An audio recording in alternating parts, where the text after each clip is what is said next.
നബിയനാ റസൂലുള്ളാഹി സ്വല്ലല്ലാഹു അലൈഹി വസല്ലം അല്ലാഹുവിന്റെ റസൂൽ ആ ഒട്ടകവുമായി സഞ്ചരിച്ചുകൊണ്ട് നിൽക്കുമ്പോ ഫസബഖഹാ ലഹു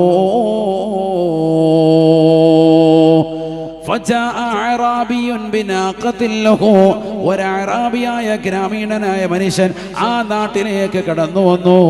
ഒരൊട്ടകവുമായിട്ടാണ് വരുന്നത്.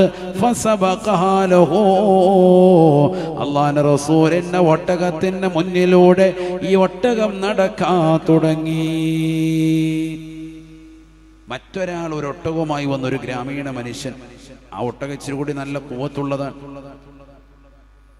ഓരോ നടത്തത്തിൽ നബിയുടെ ഒട്ടകത്തിന് മുന്നിലൂടെ ഇത് നടക്കാൻ തുടങ്ങി. നടത്തത്തിൽ ഓട്ടത്തിലൊക്കെ ഇത് മുങ്കടക്കാൻ തുടങ്ങിയപ്പോൾ സ്വഹാബത്തിൽപ്പെട്ടവർ ചിലർ മനസ്സുകൊണ്ട് കരുതി അതിനെന്തെങ്കിലും ഒരു പണി കൊടുക്കാം, ആ ഒട്ടകത്തിന് ഒരു പണി കൊടുത്തേ പറ്റുള്ളൂ എന്നിങ്ങനെ മനസ്സിൽ കരുതി ഇങ്ങനെ നിൽക്കുമ്പോൾ ഇത് നബി എടുത്ത് ഈ വാർത്ത എത്തുകയാണ്.